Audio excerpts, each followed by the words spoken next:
Hey there, welcome to a video discussing section 3.5, which is on basic matrix operations. First, we're going to define a matrix. So you see in the fine print, the matrix is a rectangular arrangement of numbers and rows and columns. So notice that we have a bunch of numbers inside those two brackets. In fact, we have two rows and two columns. But for the next one, we still have two rows, but three columns. And that's how we define a matrix. It's defined by the rows and the columns. Generally speaking, we say that a matrix would have m rows and n columns, just to keep those numbers different. But of course, it could be the same in the case of the first one I circled. So again, all this is just a way of organizing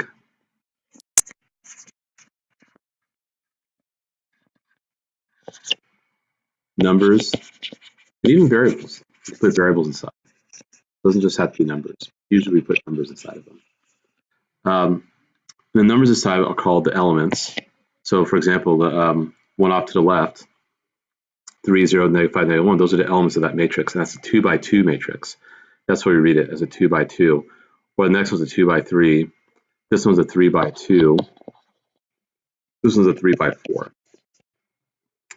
So let's do an example of how we would organize our information into a matrix. So this example, we're dealing with bookshelves, small and large, different colors, walnut, pine, and cherry. And also we're looking at how many we sell for a couple months, for this month and then last month. So the first question is asking us to organize the data using two matrices, one for last month's sales, one for this month's sales. Okay. So here's what we're going to do. So this will be for this month. Or actually, we'll do for last month.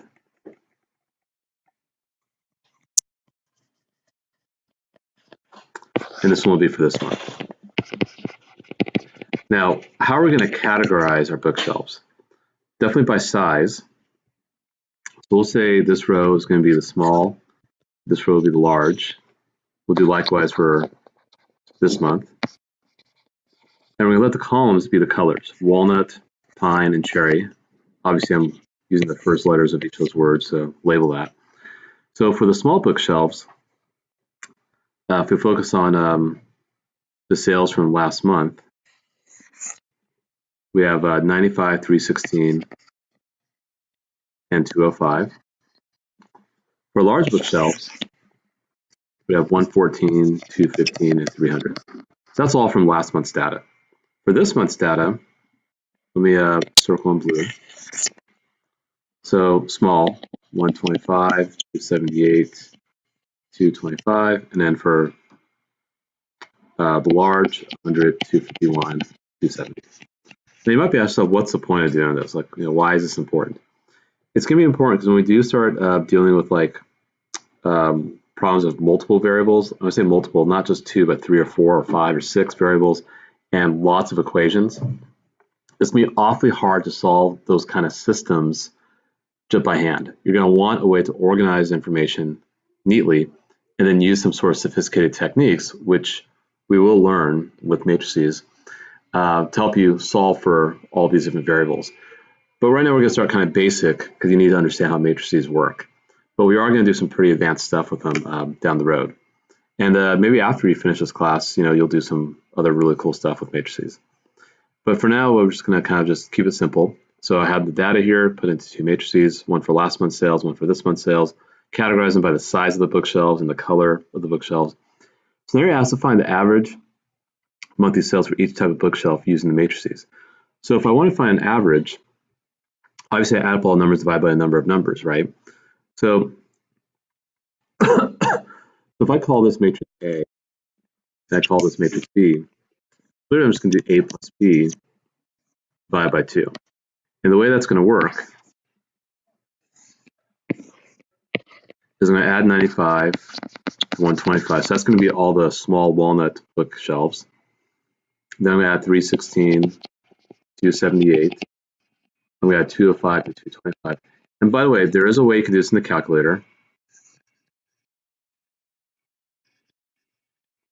and I'll show you guys in class because it's a little hard to do over a video. And of course, if you forget to bring a calculator, always borrow one, but good to bring your own so you're familiar with how this works and you can practice at home. So do bring your calculator to school tomorrow. And then you just divide each of those numbers by 2. That's all. And when you add or subtract matrices, you're adding them in the corresponding positions. Like, notice how I added 95 to 125. Those are both in the top left corner. Or I added 205 to 225. Those are both in the top right corner. So that's how we add or subtract matrices. And they can only be done if they have the same dimensions. So both these matrices we created were each 3 by 2. Sorry, I meant to say 2 by 3. You always state the rows first, columns second. So rows first, columns second. So let's look at some other ones where we can perform some operations. So the 3 is going to be distributive, right?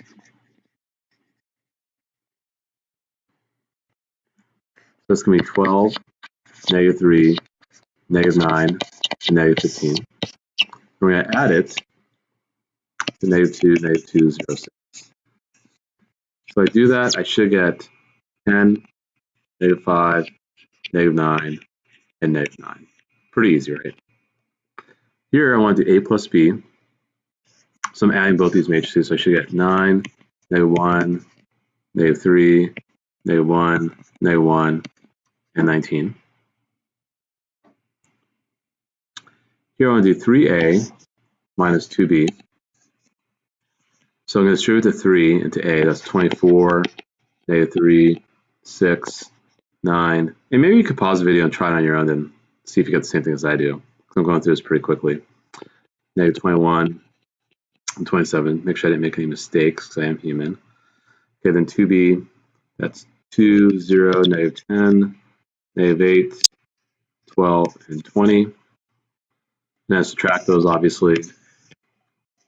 22, -3. Remember, 6 minus -10 is 16. 9 minus -8 is 17. -33, 7.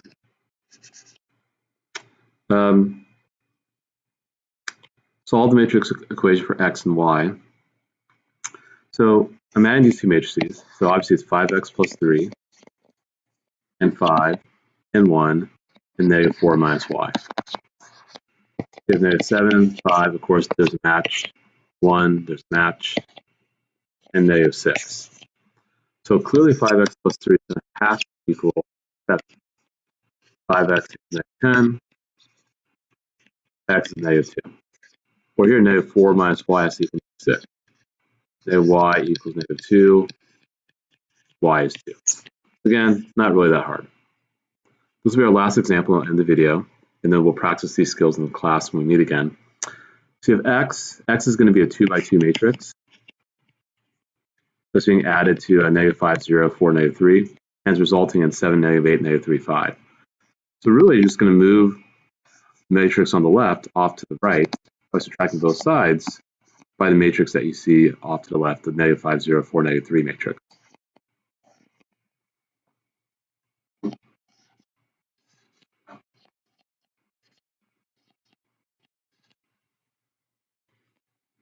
And if you do that correctly, that's 12, -8, -7, and 8. So that's what matrix X would equal. So again, the math is not that hard, just kind of a new thing, but we're going to obviously do more advanced stuff with this later in the unit. And then we're actually going to use this to solve a system of linear equations.